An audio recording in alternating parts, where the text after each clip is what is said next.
Hello everyone, I hope you all are doing well and I wish you all the best कि आपकी जो stock market की journey है investment trading की वो अच्छी जाए और आप मार्केट से कुछ अच्छे पैसे कमाए गाइस। तो वैसे आज इलेक्शन का रिज़ल्ट आने वाला था। हालांकि बीजेपी अपने एक्सपेक्टेशन के हिसाब से परफॉर्म नहीं कर पाई है देश भर में।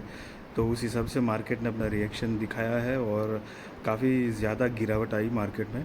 लेकिन ये एक बहुत अच्छी अपॉर्चुनिटी बन सकती है इन्वेस्टमेंट के लिए, क्योंकि बाज़ार जो है वो ऐसा बात नहीं है कि हमेशा ना ऊपर चलेगा ना हमेशा नीचे गिरेगा। ये ऐसे अप डाउन उठते होते ही मार्केट अप साइड की तरफ जाता है, जो आपने अभी तक के मार्केट की रिकॉर्ड देखी हुई है।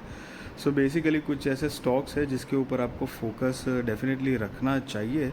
कुछ वैसे मैंने लिस्ट बनाई है, मैं आपको सजेस्ट करना चाहूँगा कि इसके ऊपर डेफिनेटली फोकस करिए। बट बिफोर दैट कि गाइज, जैसे कि देखो अभी आज जो गिरावट हुई है, तो इट इज़ पॉसिबल कि मार्केट में थोड़ा एक साथ थोड़ा सा हेल्दी करेक्शन एक ही बारी में आए।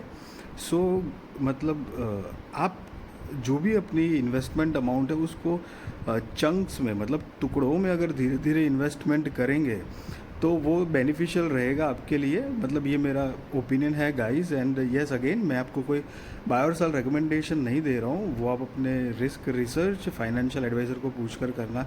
But yes definitely there are some stocks that you should focus. उसमें रिलायंस हो गया, एचडीएफसी बैंक हो गया, बजाज फाइनेंस हो गया, चोलामंडलम फाइनेंस हो गया, इन्फो एज हो गया, आईआरसीटीसी हो गया, डी मार्ट हो गया गाइस। उसके बाद आई मीन टाटा मोटर्स हो गया, टाटा पावर जो कि काफ़ी अच्छा करेक्शन हुआ है। सी गाइस, मैं अडानी के जो स्टॉक्स है उसके ऊपर जनरली मैं इतना पर्सनली मतलब मैं पर्सनली इतना इंटरेस्टेड नहीं रहता हूँ। बिकॉज आई मीन सी, जाने के लिए वो कहीं पर भी जा सकते हैं, बहुत ऊपर भी जा सकते हैं, like anything is possible. But investment जो है वो मेरे ख्याल से उससे भी अच्छी दूसरी कंपनीज़ है, स्टेबल कंपनीज़ है। हाँ, हो सकता है कि उनकी पॉलिटिकल जो कनेक्शन है वो शायद और स्ट्रांग हो, तो उसकी वजह से एक एडवांटेज मिले। तो समझ लो कि एक जगह पे आपको 100% का प्रॉफिट हो रहा है, तो दूसरी जगह पर आपको शायद मतलब अडानी जैसे स्टॉक के ऊपर 200-300% का ऐसे भी प्रॉफिट हो सकता है आने वाले वक्त में। बट द थिंग इज़ कि ये सिर्फ प्रोबेबिलिटी है, ज़रूरी थोड़ी है कि मार्केट ऐसे ही रिएक्ट करेगा, समझ रहे हो, या फिर अडानी के स्टॉक्स इसी तरह से रिएक्ट करेंगे। सो मतलब पर्सनली मेरा उतना ट्रस्ट नहीं बैठता है। अपार्ट ऑफ दैट, मतलब इन्फोसिस हो गया, केमिकल सेक्टर में अगर आप देखेंगे तो दीपक नाइट्राइट हो गया, या फिर एसआरएफ लिमिटेड हो गया, आरती इंडस्ट्रीज़ हो गई, विनाती ऑर्गेनिक्स, उसके ऊपर भी एक बार आप फोकस रख सकते हो। मतलब वैसे कंपनी तो सही है बट मिड कैप क्वालिटी की है, तो वो एक स्टॉक हो गया। देवयानी इंटरनेशनल हो गया। फिर आई मीन ये जैन टेक्नोलॉजी जो कि काफ़ी वैसे तो ऑलरेडी रैली दिखा चुका है, but still you can focus guys. Relaxo footwear हो गया, मेट्रो ब्रांड्स हो गई।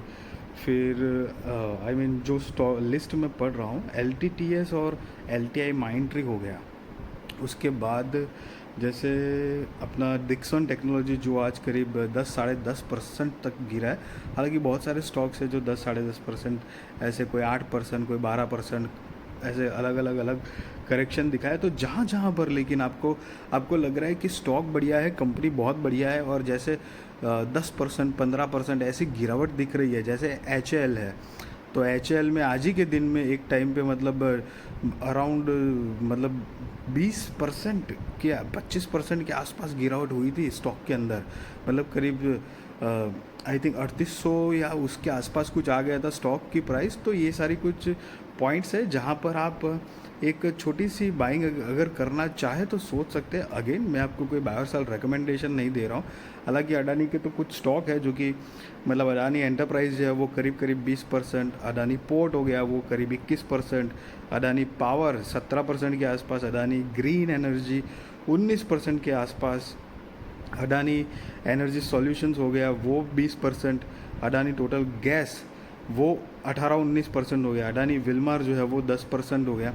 तो सारे अडानी के स्टॉक्स जो है वो वॉश्ड आउट हो चुके हैं आज की तारीख में। सो आई मीन ये सारी कुछ चीज़ें हैं, और भी सारे बहुत सारे अच्छे स्टॉक्स है guys. But I mean I hope कि आप अच्छे से चुने। सी जैसे कि HAL का मैंने बताया, तो उसकी क्लोजिंग जो हुई है वो अराउंड 17% डाउन हुआ है, करीब 940 रुपये अपने मतलब लास्ट जो क्लोजिंग हुई थी उससे। डेटा पैटर्न्स हो गया, फिर पारस डिफेंस हो गया, कोचिन शिपयार्ड हो गया, मसगाउंट हो गया, क्योंकि ये सारी डिफेंस और नेवी उसके आसपास के रिलेटेड के बिज़नेस वाली कंपनीज़ है। तो BEL हो गया, वो भी 10% के आसपास हो गया।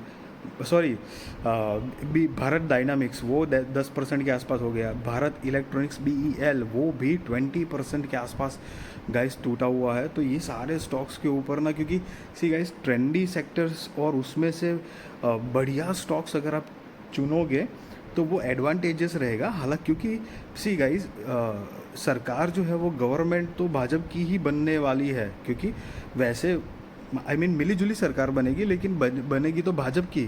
तो उस हिसाब में जो करंट गवर्नमेंट है, तो वो करंट गवर्नमेंट का जो रुझान है जिस चीज़ डेवलपमेंट के लिए, ग्रोथ के लिए, तो उसमें ये सारी कंपनीज जो है वो एक अच्छा परफॉर्मेंस दे सकती है गाइस। तो मेरी रिक्वेस्ट यही रहेगी कि ट्रेंडी सेक्टर ढूंढिए, फ्यूचरिस्टिक सेक्टर्स ढूंढिए, उसमें से बढ़िया कंपनी ढूंढिए, और उसके अंदर अगर आप चाहो तो फोकस रख सकते हो, और आप चाहो तो मतलब छोटी मोटी मतलब जो है इन्वेस्टमेंट की आपकी चीज़ें को कोशिश कर सकते हो। लास्ट अगेन, मैं आपको कोई बाय और सेल रिकमेंडेशन नहीं दे रहा हूँ, वो आप अपने रिस्क रिसर्च फाइनेंशियल एडवाइज़र को पूछ कर करना।